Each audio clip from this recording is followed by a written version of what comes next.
Cool guys. So let's just start with very typical bog standard butterfly guard sweep. Okay. It's a basic group one, probably the first sweep a lot of people will learn when they start practicing butterfly guard, but again, one that will take you through to all levels, right? Like, I think the best example I can think of in the current competition scene, right, in terms of butterfly guard and just using this sweep at a high level is Adam Wazinski, right? He smashes everyone. Okay, so like I said, we've kind of got two different seat postures in butterfly guard. I've got this symmetrical butterfly guard and I've got this asymmetrical butterfly guard. Me personally, I play this a lot more. Unless I'm directly looking to enter into my partner's legs, right, then I might play a little bit more of this, but usually I'm playing off here. Right. I'm going to look to take a cross frame on my partner's shoulder. Okay, because I've got to understand my partner's going to want to drive weight into me. They're going to want to flatten me out in my back. Okay, my hand behind me is acting as a form of base, right, and this frame is helping me carry his weight. So as Skelly comes forward, right, I'm strong here. Without this and without this, he's just going to bowl me over. Right? So I'm making sure to have these strong structures in place. Right, my elbow's connected to my knee, I've got a good frame. When I am ready to enter in, I'm just going to look to bring my hips around to the corner, and my bottom leg, I'm actually going to tuck to the outside of his leg. Not 100% necessary, but that's where I like to put it. Right, so I'm bringing my hips around, and I'm going to transition this cross post into an underhook, and I'm gluing my ear to my partner's chest.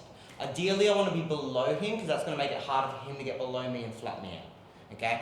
Being very mindful the whole time that this knee doesn't want to float to the inside, where he can pass around and start to smash my legs together, keeping it to the outside. Now that I'm here, I can start to think about going into my sweep. But the first thing I need to do is I need to take away his post, because I can do the best sweep in the world, but if I don't take that away, I'm not sweeping him over. Right? So a couple ways I can go about it. I can look to grip my partner's tricep, and I can look to draw it into my side, like this. Right? I could theoretically do the same with the wrist, it's just a little bit harder to draw the arm out. If I'm going to go for the wrist, I'm usually going to punch it to my partner's stomach. Okay?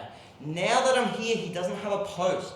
Right? And the benefit to creating this angle is there's a big space for him to fall into now. Now when I do go to sweep, a lot of people emphasize this top leg.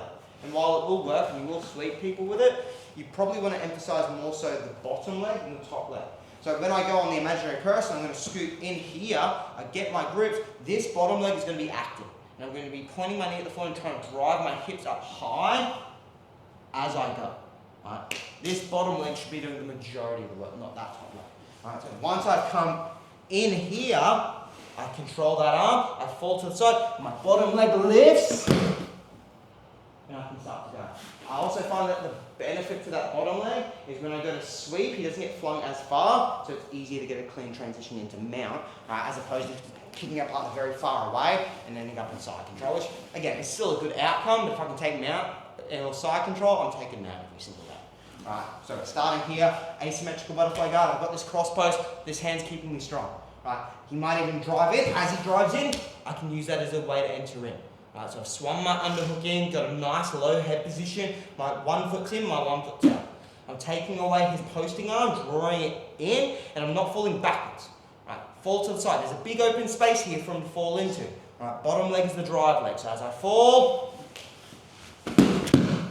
benefit of this, I already got an underhook. So I can immediately start looking at starting to isolate my partner's head and arm away from the body. Okay, one last time.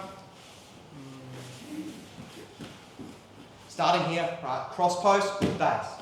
Cutting that angle, I'm looking to swing my underhook in, keeping my head low, taking away my partner's posting arm, sweeping him into this open space. My bottom leg drives, whips, we sweep, transition. Okay? Happy? Easy? Right.